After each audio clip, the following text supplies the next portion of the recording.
Welcome to the next and very latest episode of Audiomind. This is the show where we talk about lots of different musical phenomenon and genres and goings-ons, and then discuss them at length and in depth. And today we have a very special episode because we're going to interview someone who is also Audiomind. Terrible pun, but as always, I'm here with my co-host Abigail. Hello. And our very special guest is Katharina. Hi. And we thought it might be interesting to do a little bit of a change of pace because Abigail and myself both went to school in Amsterdam for music, and we were like, hey, we have all these great resources and people that we know. Let's interview them about some of their ideas and what they're studying and what their thesis or interests are in music. So today we have Katharina and Abigail. Maybe you want to, or Katharina, maybe you want to talk a little bit, briefly about what it is your thesis is on. Well, maybe I'll just we should introduce the program that we did, and because it wasn't music performance, it was technically called music studies, but really it's musicology, and there's a bunch of different subsets in it. So for example, I kind of focused on cognitive and computational musicology, and Katharina is focusing more on historical, cultural. Mm-hmm. Is that correct? Yeah. Kind of subset of it. And then Andrew you did something crazy, so. It's kind of crazy. I focus on the philosophy of music, specifically on metaphysics and phenomenology. Which is really cool because what that says is our program, broadly speaking, can be about anything as long as it's rooted in music. The three of us come from very different backgrounds and, pursuits when it comes to music, but we all, studied in the same program and took a lot of the same classes. Yeah, exactly. Yeah. So we're mostly interested in hearing what Katharina is going to be writing her thesis on this semester. It's a very interesting topic, so I will hand it over to Katharina. Okay. I'm going to write about female conductors, orchestral conductors, in Western classical music. Because in 2019, less than 10% of the busiest conductors, I have to say, were women. Even though in Germany, at least that's where I find numbers, not every country has that, unfortunately. But in Germany, we had between 40 and 50% women in education 2 years ago. So this means there are people and women who got educated in conducting, but only, 10, even less than 10% get to actually do it in high positions. So and I want to know why this is and where this balance comes from, and maybe also how we can tackle that. Yeah, that's super interesting, very relevant, and really good. The gender divide in the arts especially is staggering, and everywhere it's pretty bad, but the arts especially is especially positions of power within the arts are generally pretty male dominated. So I think that this research is really, really important, and it's really important to talk about it because I was shocked to find that out, because you would assume I didn't ever think about the idea that most conductors would be men even now. Very, very interesting topic. And we prepared some questions to ask you as well. Yes. So, I don't know. Andrew, do you want to ask your first question? Yeah, I'll go right into my first question. Just find my place here. Got it all up on the second screen, so I'm super prepared here. So I'll just read it out so that everyone's on the same page. We did send these messages to Katharina earlier so that she would have a chance to prepare and answer them to the best of her ability. So I'll just read it out. You mentioned briefly in your overview that you were looking at comparing Western countries and the problems in which those countries attempt to include. Or sorry, my question is about what those which countries you are attempting to include in terms of what you mean by Western. So I wondered if you'd had a chance to look at countries that are best in terms of equality in conducting positions, and which are the worst and why that might be, or why you think that might be. So if I guess break that down into layman's terms, like how are you sort of deciding which countries, and are there countries that are better or worse in terms of this imbalance? Yeah, that's a very good question. I asked that myself quite a lot as well, and I don't really have an answer to that, because it's difficult to say, because not every country has data on that. Germany does. They have, they're structured, and I don't know what, they make numbers of everything. So they also have numbers on that, which makes it easy to say, okay, in Germany it's obviously not really good. But other countries might not really have that. But what we can see is that many female conductors are either from the UK or from the United States.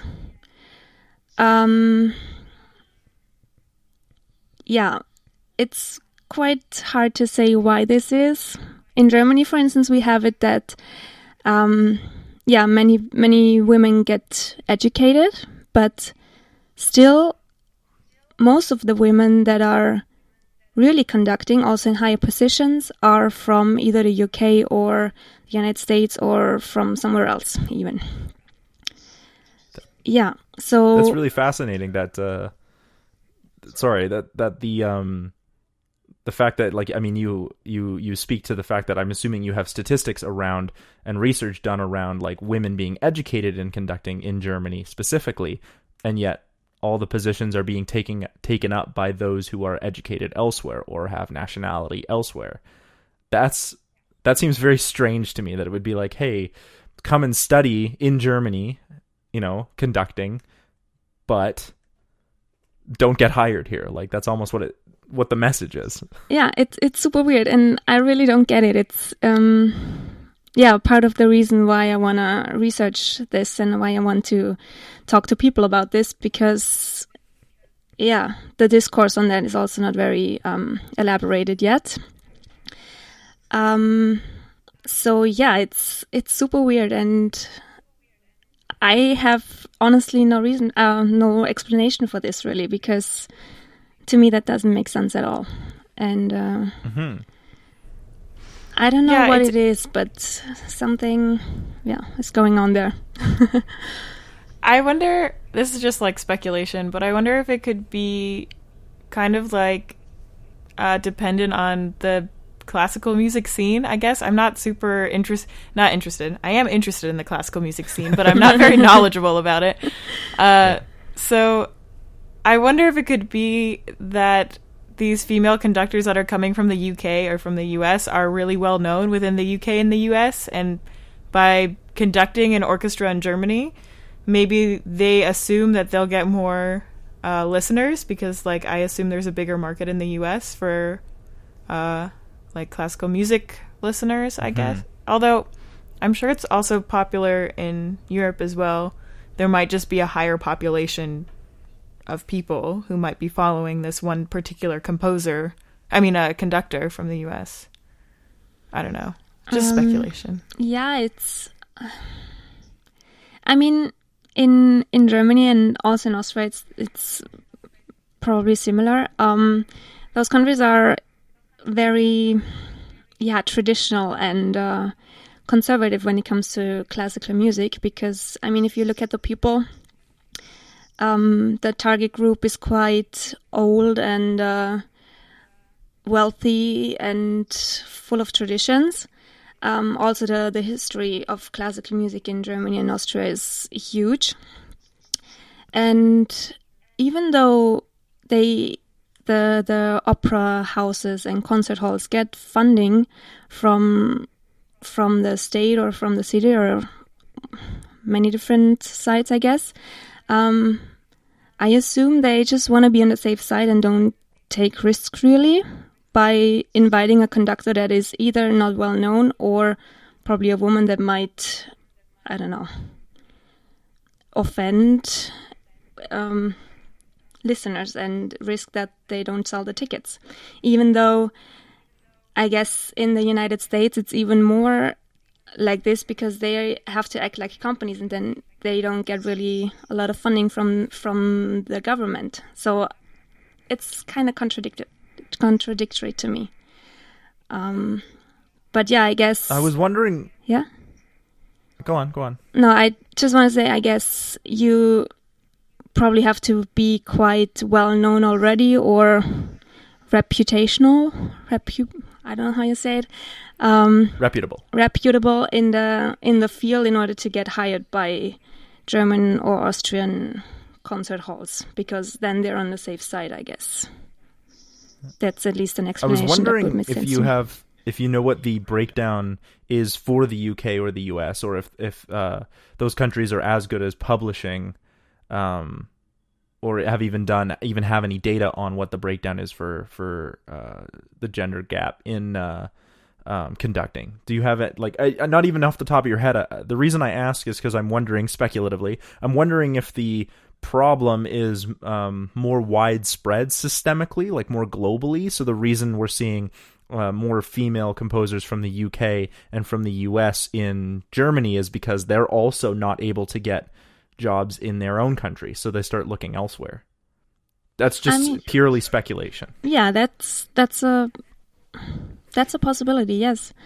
But yeah, it's weird.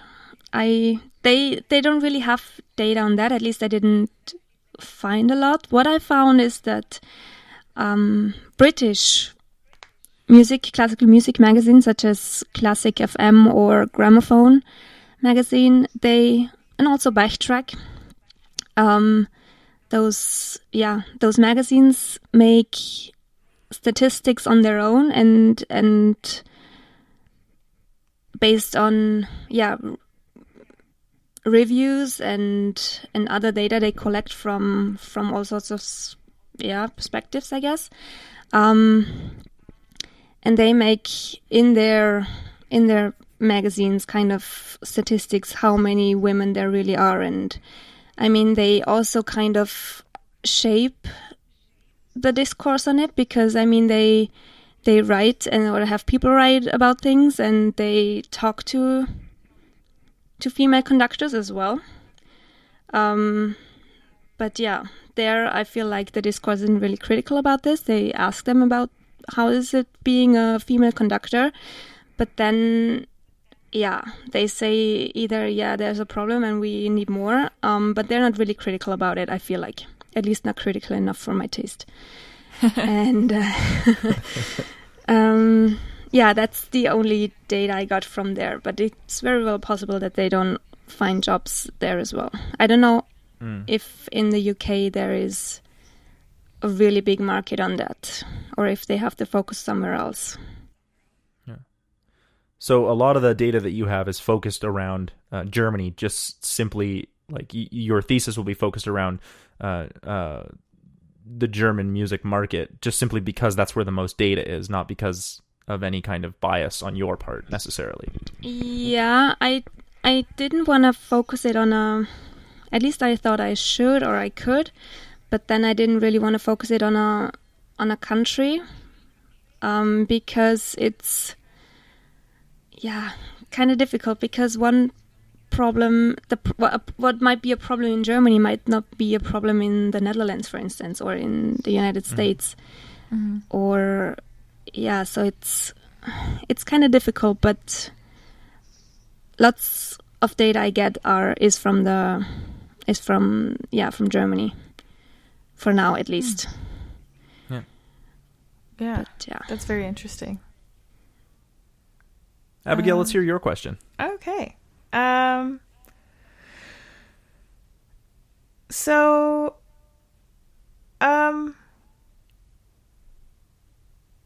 Hold on. I'm trying to think of which question to ask. That sort of segues nicely. Yeah. So I saw that in your proposal you have like a section where you're going to talk about the difference in music education from the 19th to the 20th centuries. So do you think that there has been a lot of improvement, or do you think that the differences between music education from the 19th to the 20th centuries has had like a specific impact on the amount of women, or do you think like modified teaching practices in academia worked as well? Do you mean in terms of how we teach people, or the system in general? I guess like the system in general. So like I'm assuming that there's improvement in the amount of female conductors from the 19th century to the 20th century. Yeah. So it's like, how much improvement do you think has come from like modified practices in education, or do you think it's just like society becoming more progressive, even if it's only marginally more progressive, or like not as progressive as it should be? Yeah, well, I guess the latter, because at first women weren't even allowed to go to conservatories. Right. And they didn't have the chance to actually get educated. I mean, they had music lessons at home. They got private lessons, but that didn't really, help them to get into the field and make contacts and get input from other people. Right. So I guess it's really that women and girls were allowed to start going to school and get educated in the fields they were interested in. And then I guess the more women came, the more it maybe the system itself had to maybe change in order to support these girls and women and meet their needs. But I don't know in which way it actually changed. But I assume it was because, women were finally allowed to go to school. Yeah. And then made their way into the professions. Yeah, that makes a lot of sense. What, like, do you know, like, a kind of a date of when women started to be allowed to go to conservatory? Not a date really, but end of 19th, 20th century maybe? End of 19th, early 20th century, you think? Yeah. Yeah. But yeah, I mean, if we look at also composers, they even had to often find pseudonyms in order to publish their works, because they weren't allowed to publish their compositions because they were women. So that also goes in quite long, I guess. So yeah, there's still a long tradition of scholars who are looking at works of famous male composers to see which pieces were actually composed by them or by their spouse or partner or sibling, using their name in order to get published. I'm thinking specifically of Fanny Mendelssohn. Yeah. Oh, yeah. Indeed, yeah. Absolutely. That's a great example. Yeah. Insane. Insane. And it also really was not very long ago. It's actually not that old, yes. Yeah. Madness. Yeah. Oh. Yeah, I love it when people are like, if you could live in any time, what time would you want to live in? And I'm like, well, I'm a woman, so pretty sure now is probably the best time for me. Yes. Yeah, it or maybe in 30 years. Hopefully we'll continue to get better. But like basically exactly. from like when they ask that time travel question, it's like basically anything from the 1960s, until now are your only options in terms of a decent living. Yes. Even 1960s sound a little miserable to me, to be honest with you. Yeah. Yeah. I mean, yeah. Yeah. I'm gonna throw down my next question. So female students who are being there's obviously a lot of female students that you say are being educated in conducting. Mm-hmm. And so I'm just curious, what positions are they moving towards? And so they're obviously not going into conducting, at least in Germany where we have the data. They're obviously not going into these, high capacity conducting positions. Are they just going into what we might call less prestigious conducting positions, or are they where are they being forced to move, and I mean, I would love to ask why they're being forced to move, but I'm not entirely certain you have an answer to that yet. Otherwise, you would probably just write that as the end of your thesis. Just be like, here's the answer. Yeah. But yeah, no, I'm curious as to like where are they going essentially? Yeah, well, that's also a question I have. One answer to that would be probably choral conducting, because there the situation is very different. We have a lot more women in choral conducting than in orchestral conducting, which is seen as less prestigious. So, yeah. Ooh, that's a lot to unpack right there. Yeah. Yes. Like, because it's go on, Abigail. Because I feel like a lot of people, when they say like, "Oh, are you a musician?" like the number of female singers is probably like way bigger than the number of female instrumentalists. Yeah. And then, okay, so there's a female-dominated field. Why is it less prestigious to be in a choir as opposed to being like an instrumentalist? Yeah. I don't know. Exactly. Messed up. Yeah. But So I mean, that's already a thing. But Yeah. then you also have like, why would being a choral conductor be less prestigious? Like on that level as well. yeah, I don't know. I have no idea why it would be, but it kind of is. And yeah, there women are a lot more seen, and also doing things. And what I had an interview with a orchestral and choral conductor and also teacher at the what's it called exactly, the music conservatory in Cologne. And he said that he knows many female conductors, but I feel like they're just not in that prestigious positions. So they just are not on that top level that only 10% of women are. Right. So, or I could also imagine, but that's just something I assume, that they go more into teaching maybe, or they Just because of social norms, like it's, teaching is often been seen as a, especially at younger grades, as more directed towards, societal rules for females. Okay. Yeah. That's what I assume. Interesting stuff. But it's also a question I have, and I don't know if it's because they just don't want to do it anymore, but I don't think so, because that's very unlikely. But then the next thing is that they are kind of forced to go away from there. And that's maybe because they don't get really the jobs, or they don't or it's too hard to get a job and they don't want to put the effort into it, which is also fair, I guess. Yeah. Oh, but man. It's a question I also have. Yeah, it's very interesting. Yeah.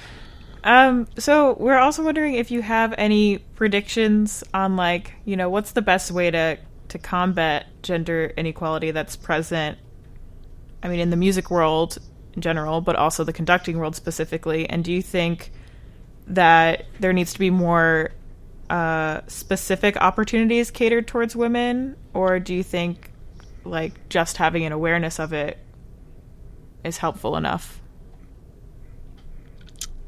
I think awareness is certainly one of the most important things, but I don't think it's the only thing that works, because, I mean, it doesn't work in other fields. I mean, we are aware that society isn't really equal for men and women in many fields. That goes both ways, but especially women are affected by that. But I think we need to have more honest conversations about it, and not only make it a women's problem, but because it's not only a women's problem. We have to talk to men about it and say, hey, what are your thoughts on that? Because many positions that are responsible for that, I guess, are also held by men, because they are in leadership positions. They are artistic director of, I don't know what, concert hall or orchestra, right, or opera hall, and they make decisions. And whether or not they know it, many of them are probably biased, or, I mean, everybody is in one way or another. right. And if you're not aware of that, you can't really do anything about it. So I guess awareness is the first step. But then, we have to talk about it more and make it more mandatory to give women the chance to conduct a high-class orchestra. Right. And the more women do it, and the more women, get the chance to do it, the more people see that they are not less capable of doing it and will accept it more. Definitely. But if we were to look at the stats, because like one of the problems like of just having awareness is people often say things like, we're just hiring the best person for the job. But the issue with that is like, of course, men are going to appear to be more qualified because all the positions that they've held in the past, affect their experience, because women weren't able to get those positions. So then you wind up with, if it's only awareness to try and solve the problem, you still wind up with a feedback loop, a negative feedback loop, where you can't, there has to be more in place. I mean, obviously some people will be committed to hiring women to make sure that they try to break that feedback loop. But if you're only thinking we're going to hire the best person for the job, that's more than likely to be a man, just based on the already gender discrimination that's in place in terms of hiring processes. Indeed, well, yes. I also kind of disagree with that a little bit. Like, your point is very valid and whatever, but I also think that there are definitely women who are equally qualified or more qualified when they apply to these positions, but get passed over because of, if there is, it's an older white man making these decisions. And especially if most of I actually don't really know what how involved a conductor is in more of the administrative or I don't know, type of cooperative sort of positions. I don't know how involved a conductor would be on a team, an administrative team of sorts that's kind of deciding whatever. I don't know enough about it to try to explain or theorize what they would do. But if they're just thinking about cooperation with the musicians, and most of the musicians are old and male as well, then It's a vicious then they cycle. think about how well a woman would be able to direct a group of older men, and how well the older men would listen to them, I'm sure is a problem in a lot of conducting situations as well. So I think a woman could also still be able to apply for a job and be just or more qualified, but still get passed up because there's a lot of other things that the person picking the candidate is probably also thinking about, which are very problematic. That's well, exactly let me the qualify problem. my statement before then and just say I'm just massively generalizing, right, in right, terms of that feedback. Yeah, loop. that's not what to we say do that now. there aren't Yeah. women who are qualified. No, I know, Or I know, more qualified, I know yeah. that you didn't mean to do that. It just needed to be said, Andrew. I'm glad you said it. Yeah, that's indeed the thing, and I guess that's true for almost any field where women want to have leadership positions. And with classical music conducting, orchestral conducting, it's probably even more so, because classical music is quite traditional and conservative, and that makes it even more crazy and hard to get in, I guess. At least that's the feeling I have, and what the data also shows. Yeah. Makes a lot of sense. I'm curious about the I guess the hierarchy of different kinds of genres of conducting. Like we've been talking about this sort of split between orchestral conducting and choral conducting. I wonder if you know where opera fits in. Is opera also considered like very prestigious, or is it? I don't know. I have absolutely no idea. I just wonder if that's come up at all. No, it didn't really come up because. Good question.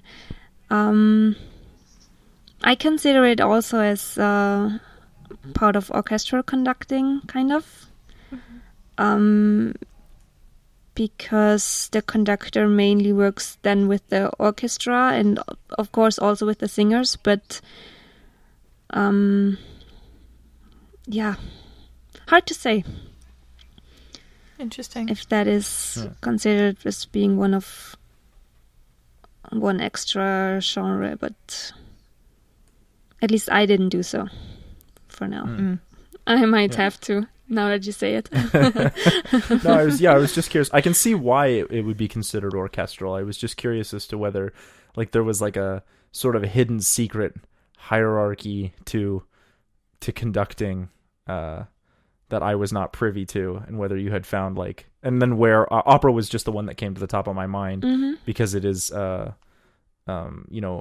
art, we might call that in Western classical music. So I wondered where it sat in this hidden hierarchy. Yeah. I have something to add to.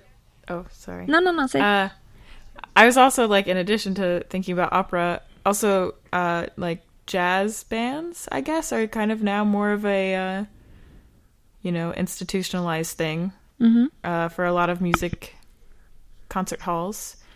And I wonder if you will extend kind of your scope to include jazz as well, and also maybe like musical theater. It's technically not classical, so it's probably like a much different atmosphere, and like probably also would make your research a little bit too broad. Yeah. But yeah, indeed. I was trying to. I didn't think of jazz music, to be honest.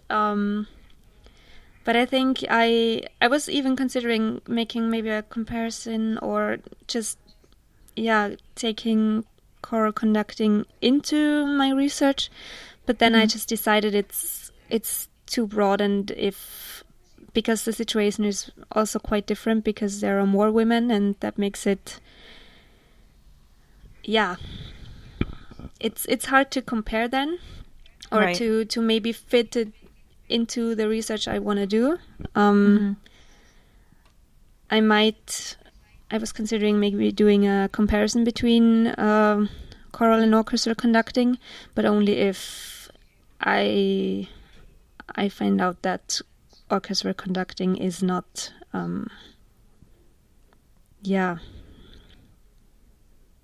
big enough, maybe.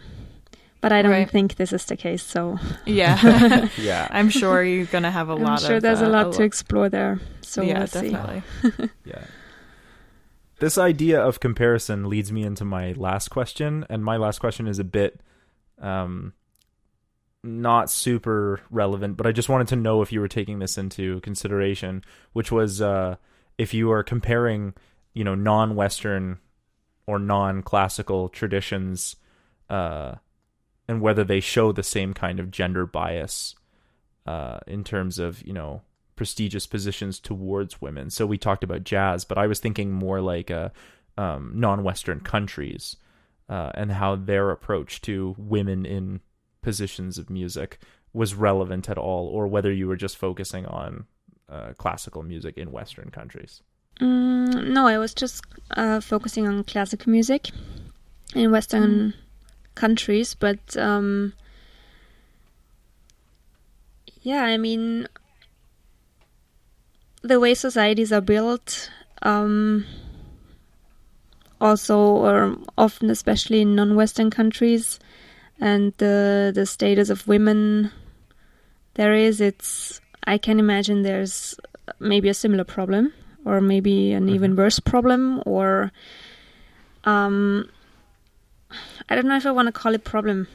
for me it is a problem, but they might not consider it as one, so I don't know. That's true too, yeah. But yeah, I can imagine that there is some kind of power relation there as well. I remember Barbara saying that, our teacher, that when she did her research in Africa, was it Africa? Mm-hmm. South Africa, yeah. That she was also part of a music / dance group, and there were also some issues with men and women there, and they had to form their own women's groups and do things on their own, and so I guess it's everywhere. Yeah.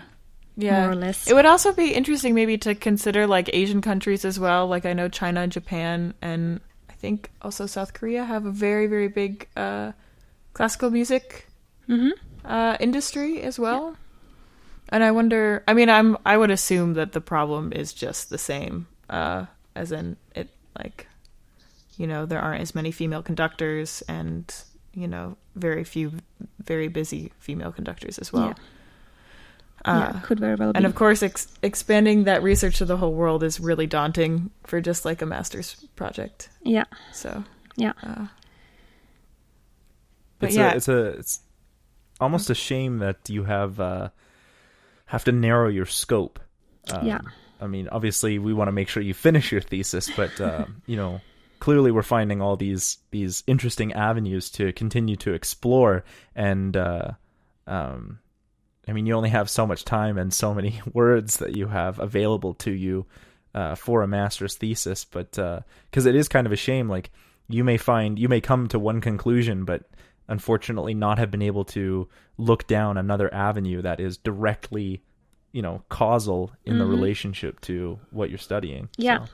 Indeed. I was trying to make it as broad as possible, but not as too broad to not get drowned in all the literature and data and things I can find. But yeah, I also didn't want to limit myself.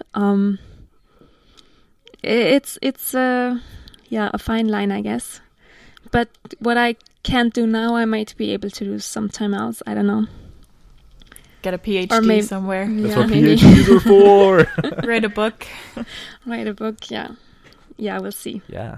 Or maybe one of you could do it if I decide not to. But it's not really your field. It's not my specialty. Yeah. Also not my field. Yeah. Yeah. Well, maybe. I'm trying to remedy the gender disparity in computational musicology, you know? Yes. I'm sure that also exists. Yes. It definitely probably does. Yeah. And I guess, so my last question was like one of my first questions that I had thought of, which is really broad and kind of obvious, but like, why do you think this research is important and relevant, not just to classical music communities, but also just musical communities in general?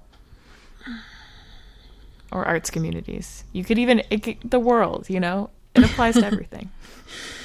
Because I think it's important to have women in more positions, because I think they can contribute a lot, and a lot of valuable things that are new and different and benefit all the people, also men, even if they sometimes don't want to believe it.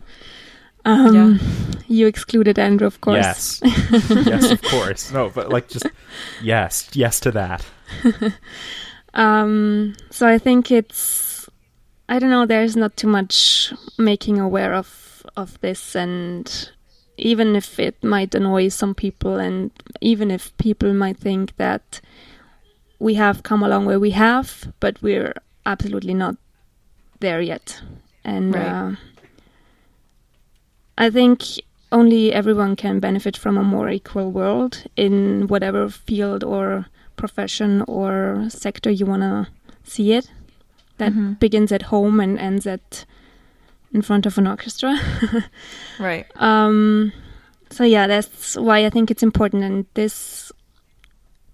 women in orchestra conducting in particular is not really discussed a lot yet. So I thought that's a good start, or a good point to start, for me at least. Absolutely. It sounds honestly fascinating, and I would really love to read it once it's finished. Yes. Yeah, that was really, really well put as well. I do have a question for you, whether you're looking at this from more of a historical viewpoint or from more of a cultural viewpoint. Yeah, that's also a struggle I had. I'm going to look at it from history as well, because it shows how we got there and how the problem came to place. But I really want to focus more on the cultural side and why it is that we're still there and not really improving. I mean, we are, but it's going very, very slowly. And yeah, I hope to make some maybe suggestions on how to change it, so that people get something out of it. But I try to have the history part quite concise, I guess. Just explain where it came from and how it developed, and then go more into the cultural part. Yeah. So using history as a background, but then, I mean, in your overview, you had talked about using a lot of interviews as the majority, if not all of it, of your analysis, include to help with statistics, to supplement the statistics you're getting. But the history is just basically the background. Yes, indeed. Okay, cool, very cool, fascinating stuff. Yeah, it's really, really cool. Yeah. Yes. Anything else you have to ask or add, Abigail? I don't know. Just send it to me when it's done, man. I want to read it. Yes, I will do that. Yeah. And anything that we didn't touch on that you want to mention about your thesis, like anything that's like burning, like you have to yell it from the rooftop or from the internet that everyone needs to know about your thesis that you want to add? No, I guess I just did by saying that I think it's important, and I think we can all benefit from that, not only in conducting but everywhere, and give women a chance whenever you can, I guess. Yeah. Well, thank you so much for joining us. Yeah, thank you for having me. And hopefully, maybe when your thesis is done and you've come to some conclusions, maybe we'll have you on again and we'll talk about what those conclusions are. Yes. Because I think it would just be, just the whole idea of, writing and doing a thesis. When I finished mine, I came to some crazy ideas that when I started, I was like, I had no idea this is where I was going to be. So I think that might be really, really fun to do as well. So thank you again. Yeah, thank you so much. Yeah, and also maybe a good thing for another time would also be for us to talk about our own theses. Yeah, theses. Is that the right word? Yeah, maybe we'll interview each other on that. That might be a lot of fun. That would be cool. I'd dig that. Yeah, I would dig that too. Well, until next time, thanks so much for joining us on Audiomind. And I don't know, keep the peace and stay safe wherever you are because of all the crazy stuff going on. And thanks for hanging out with us. Peace out. Bye. Bye.